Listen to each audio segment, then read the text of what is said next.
Well, I prepared a talk. We've been doing a whole series of talks on the Faith Mind Sutra.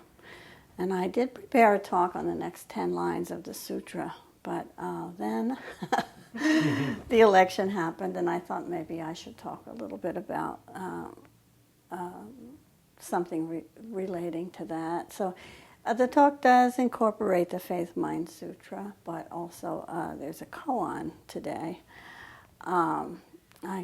Apologies if I'm assuming that everybody's on the same side in this election, but I can't.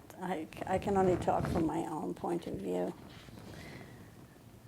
This is a very concrete, relative situation that we're all dealing with now. So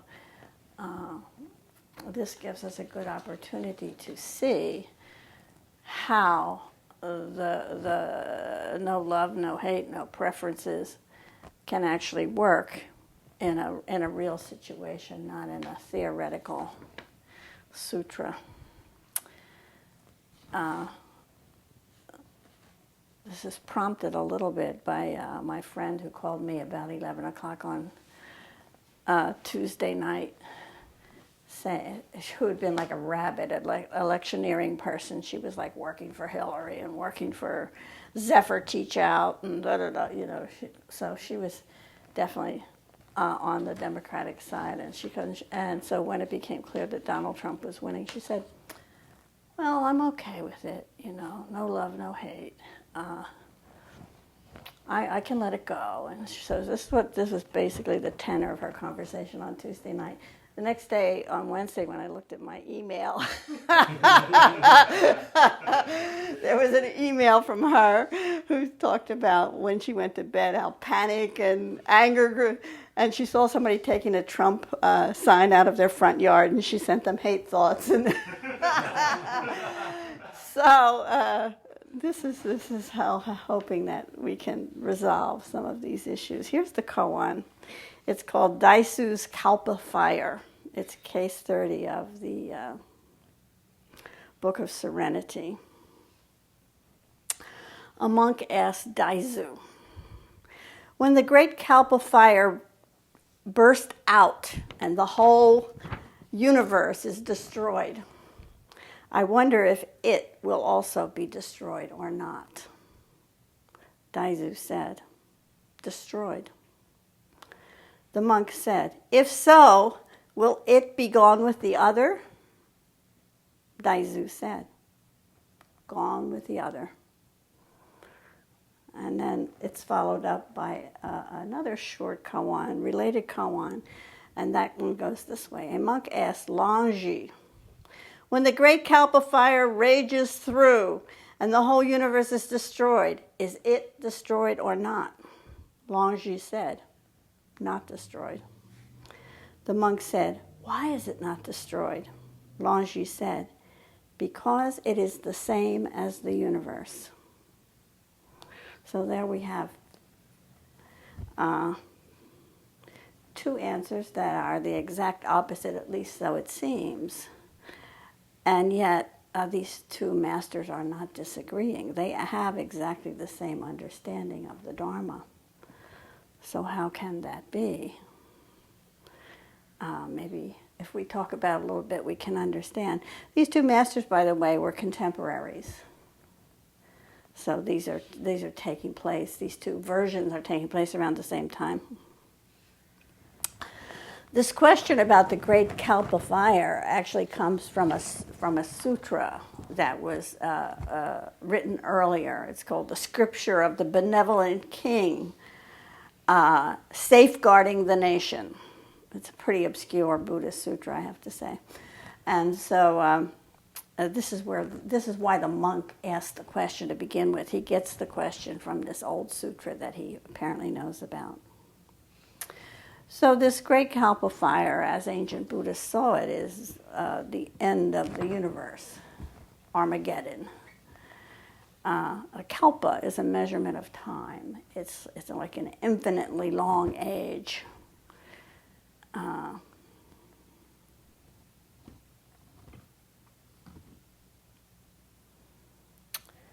So a more contemporary way of maybe of asking this same question is to say, is it the end of the world as we know it?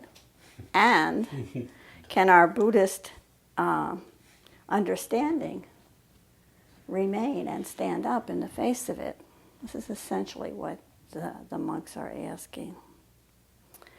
So I've sort of translated this koan into modern day terms for Zen Center of Philadelphia. I'll read you these versions. A student asked Bob, when Trump takes power, the whole universe will be destroyed. I wonder if it will be destroyed or not.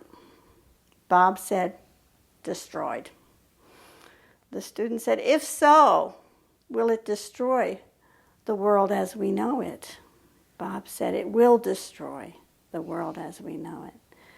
This is exactly the kind of connected to public life, political Zen Dharma question that Bob has often had for me over the years.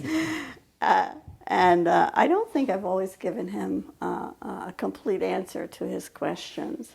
So maybe this Dharma talk will serve in that way. So the second part could go like this. A student asked Pat, when Trump's power rages and the whole world is destroyed, is it destroyed or not? Pat said, not destroyed. The student said, why is it not destroyed? Pat said, because it is the same as the universe. So this double koan here is about exactly what we're dealing with. Sudden change, catastrophic change. And what it wants to know is, does Buddhist practice stand up under this kind of thing, catastrophic change? Will Trump's presidency destroy the whole world? Will it destroy the possibility of living in accord with Buddhist reality? So we'll deal with the first part to begin with. Make no mistake that Bob's answer here has much truth. To deny that the events might take a dark turn is either ignorant or naive. To go into denial, as my friend first did in her phone call, is to deny that we have feelings of anger and helplessness around this issue. And denial never works, right? Anyone who knows anything about government or politics can tick off the possible disasters that are in front of us. The Supreme Court, taking health care away from hundreds of thousands of people who may have just gotten it for the first time. Hurrying up the climate change disaster. Increasing tax inequity and income inequality generally. And just when it looked like we might be heading towards some more sensible criminal justice reform, what may come back is tough on crime, eliminating a woman's right to choose, and generally setting back the agenda for women quite a bit. Taking the reins off Wall Street and perhaps setting us up for our next financial disaster. The worst thing I think that seems to have happened is that Trump has given permission to some of the worst elements of our society, and we've seen this working itself out even in the last week. So what we may see is the infringement of all kinds of minority group rights. So in the past few days, as I've gotten past being stunned, and it's slowly been borne in upon me, all the things that I value which may be destroyed. And yet, Trump will be president in January. This is life as it is. So we're called upon to come to terms with it, no matter how we feel about it. We're called on to see the consequences of this as clearly as we can and to determine our response.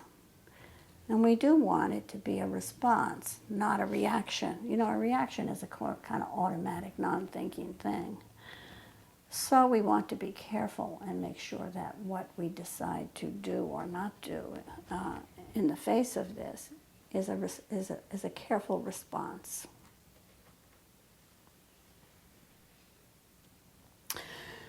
We have to accept the relative truth of this change. In fact, this election is a perfect example of how we tend to assume that, the relative is all there is, Although Buddhism tells us everything changes, we tend to think that everything has a continuity and it's going to go on. But this is a sudden change. It does change. The other thing Buddhism says is that everything is related, nothing is independent, nothing stands alone. And that means that everything is influenced by everything else. So what we tended not to see, I think, in this election is how the many parts of our country and society and many, many forces that are here have shaped this. There were certain things we just overlooked, we didn't count it in. So we need to relearn that things change and that nothing is independent. It is influenced by all sorts of stuff, whether that stuff is good or bad. So it's not really emotionally healthy to try to jump too quickly from your anger and grief to compassion for all. As Zen students, we always think we should have compassion. This is what my friend did. She tried to push down what she actually felt so she could be a good Zen student. This is denial, not dharma, when you do this. If you think you shouldn't have certain feelings, then what do you do when those forbidden feelings arise? What you tend to do, if you don't approve of your feelings, is you stuff them under, And this only increases them, and what happens is that they're still there, but they're underground. And then they erupt at some inappropriate time, and often they erupt as a kind of irrational rage. So whatever feelings you have, you need to be aware of them and let yourself know what they are. Let them come up. It doesn't mean you should act on them necessarily. Don't go beat up a Trump supporter. But if you're feeling like you'd like to beat up a Trump supporter, that's okay. You're entitled to whatever feelings you have.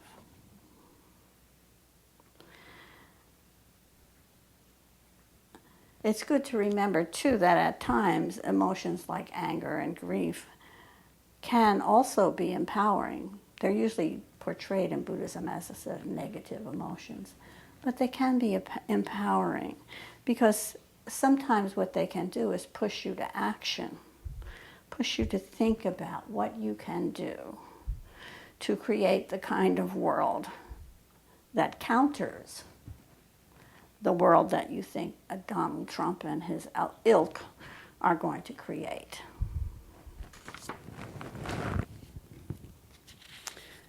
You may eventually end up with compassion for all, but that's eventually. You don't have to immediately jump there.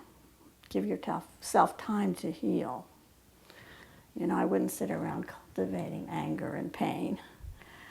That's partly what this campaign did. It cultivated fear and anger in people.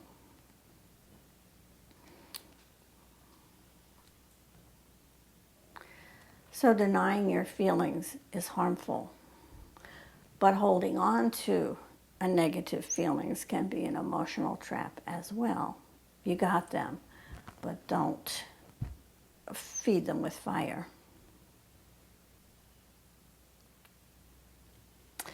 So the first part of the koan, what we're doing now is discussing this whole happening from the practical, relative, short-term point of view.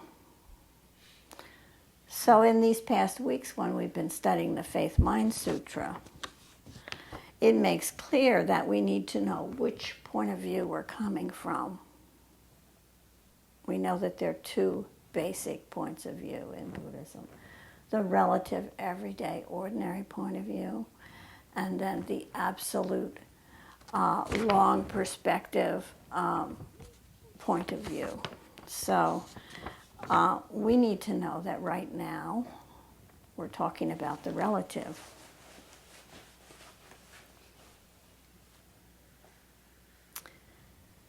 We will talk about the deeper Buddhist way of seeing, but if we try to dwell there without taking into consideration the ordinary everyday point of view, this tends to be a very unrealistic way of thinking about things. Kind of airy-fairy way of looking at the world. You know, oh well, he died, but that's okay because there was no one to die anyway. That kind of thing. Of course someone died. You know, there's the body. So we need to balance these 2 points of view. If we try to eliminate love and hate, as the Faith Mind Sutra tells us, before we come to terms with the world where love and hate and every other duality challenge us, then we're in trouble. When we do that, we try to live several hundred feet above the earth. We try to escape our humanity and our human feelings, and this we cannot do.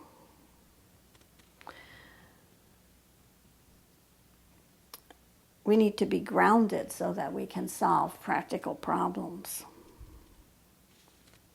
So why are we tempted to rush to this place of oneness and spirituality and sameness where nothing seems to matter? Why would we want to go there so fast? You know, it's because the feelings that we have are sometimes painful and they're confusing, and it makes us feel like a bad person when we're angry. So sometimes we just like to rush to another place.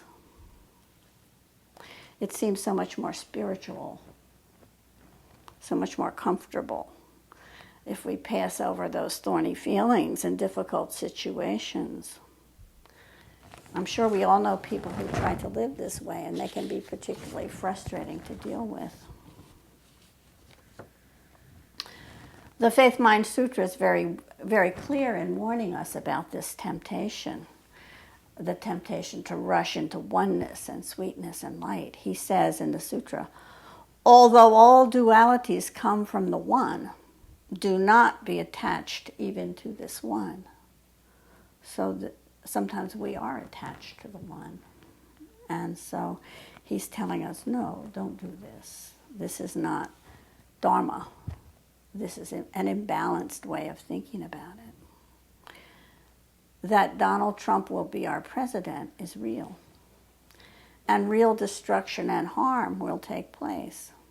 Do not underestimate it. It will destroy the world as we know it in some ways. And we can't escape the workings of karma. You know, and nations as well as individual people have their own karma. The United States has a lot of very heavy karma around certain issues. But what's the other side? What's the second part of the koan saying here? A student asked Pat, when Trump's power rages and the whole world is destroyed, is it destroyed or not? Pat said, not destroyed. The student said, why is it not destroyed? Pat said, because it is the same as the universe. So having looked fully in the face, with all its horror, that there is another side, there is another way of looking at catastrophic change in which we can be a little calmer and we can balance our negative feelings. So what is that way? You know, this koan asks the question, twice. Will it be destroyed or not? So what is this it that the koan is talking about? Sometimes the koan is translated as saying this. Will this be destroyed or not? So there are many names for this it in Buddhism. Sometimes we call it Buddha nature. Sometimes we call it true self. Sometimes we call it thusness or suchness. Sometimes we call it the unborn and the undying. So there are many, probably many that I've missed here too, names for it. And the reason it has so many names is because it's impossible to describe or pin down. And yet it is the basic reality that lies at the heart of everything in the universe. So what lies at the heart of all these names is emptiness. You know, emptiness sounds like a spooky thing, but really all emptiness means is that nothing is permanent, nothing continues forever, and nothing is independent. Nothing is not connected to everything else. So to ask if it is destroyed by any catastrophe is a useless question in a way. How can emptiness be destroyed? How can the basic reality of the universe, of all things in the universe, be destroyed? And if it's not a thing, how would you destroy it anyway? So looked at from another perspective, we get some reassurance about this question: is it destroyed or not? You know, it occurred to me rather late in this campaign that my own father would probably have been a Trump supporter. He's been dead for quite a few years. But he was a racist. He was a white working class guy. He peppered his language with lots of swear words, so he would have really appreciated Donald Trump's blunt language. He was often fueled by rage, and he would have resonated with the anger of the campaign. I do not personally know any Trump supporters in my current life, or if I do, they're not telling me they're Trump supporters. But because I know my father very well, it makes it possible for me to calm my anger to Trump's backers to some extent. Why? Why is this? Well, in many ways, my father was not an attractive character. Just see the list I gave you above. But when you know his whole story, it's certainly possible to see him compassionately. The painful truths of his young life make it possible even to see him with some tenderness. And believe it or not, he had some endearing qualities and lots of vulnerabilities. Of course, I do not know Mr. Trump at all, but I know that he has lots of vulnerabilities too, despite his great efforts to cover them up with overconfidence. And what I want to remind us of now is a part of the chant that we do every session from the Bodhisattva's vow. It says, "Who can be ungrateful or not respectful, even to senseless things, not to speak of human beings? Even though they may be fools, be warm and compassionate towards them. If by any chance they should turn against us, become a sworn enemy, and abuse and persecute us, we should sincerely bow down with humble language, in the reverent understanding that they are the merciful messengers of the Awakened One, who use devices to emancipate us from blind tendencies produced and accumulated upon ourselves by our own egoistic delusion and attachment through countless cycles of space and time." We all chant this. If you come to session, you've said it. So our Buddhist ancestors were not stupid. You know, they saw the world very clearly. And they made allowances for the fools in this world, but they clearly recognized that there were fools. And as we know, fools are not always laughable. Sometimes they cause a lot of trouble in this world. But let us not repeat the arrogance of the current politics. Let's be willing to bow down and be humble and learn the lessons of this election. Can we view some of these Trump characters with their hatefulness and lies as our emancipators? Can they show us whom we have ignored and condescended to? Can they show us where we failed to stand up for those that the Trump followers would now like to oppress even further? Can they show us where we have been lazy and passive about working for values that are better than theirs? Despite our fears about the harmful effects of a Trump presidency, and we can be pretty certain there are some, we don't really know exactly what's going to happen. Though he will have immense power, he will not single-handedly run the world. There are other world leaders and institutions and many people of goodwill, and they will moderate Mr. Trump's faults. I want you to know that you are not alone in the work that needs to be done. There is karma besides Trump's karma. And sometimes the deplorable history of our nation being worked out in this very complicated and inexplicable world is countered by other karma. Perhaps you will add your own karma to the mix. And perhaps you can make a positive addition. We can't forget that good things may also happen. Maybe we'll patch it up with Putin, and that cooperation will be to the good of parts of the world. You know, Trump originally said that he's going to get rid of Obamacare, and what he first said was he's going to have a single-payer health care. Now, of course, he's saying he's going to have health care accounts, which, as far as I can see, doesn't do anybody any good. It just gives like a tax-free haven for rich people who have money. But anyway, we'll see what he does. We don't really know. I think he doesn't know. I think he's like totally unprepared for what he's going to do. And plus, he changes his mind every 10 minutes. Perhaps as a businessman, trusted by businessmen, maybe he will negotiate drug prices with the pharmaceuticals. Perhaps he can do this much better than Hillary ever could. You know, it was Nixon who went to China, not a liberal Democrat.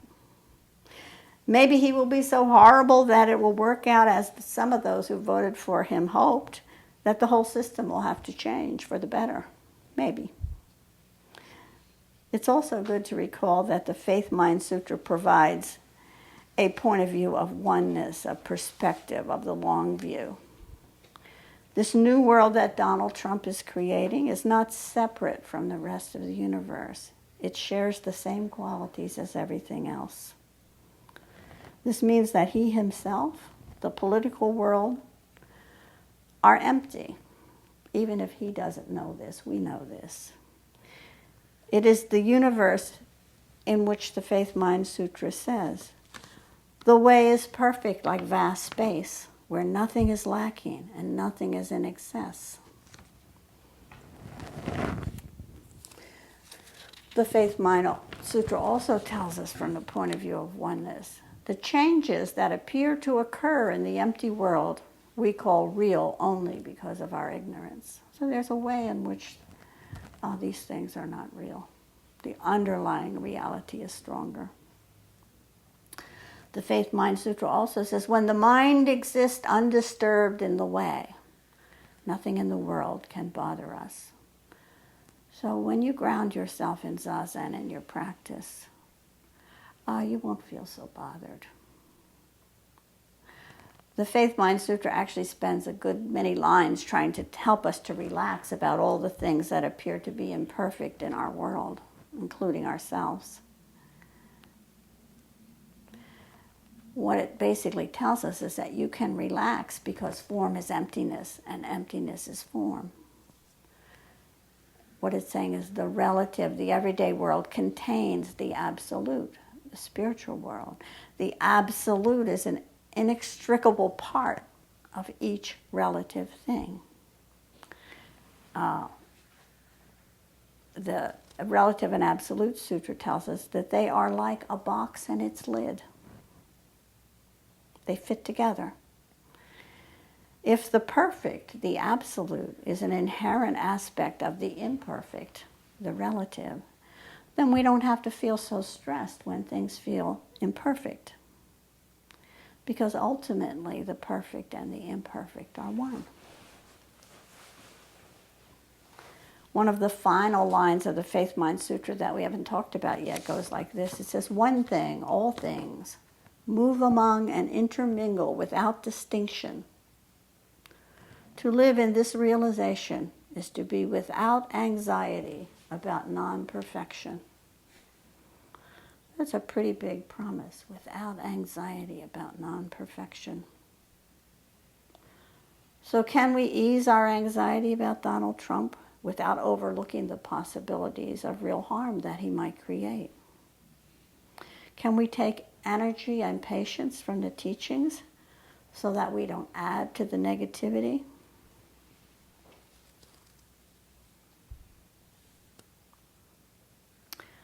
Don't be naive about the problems that may occur.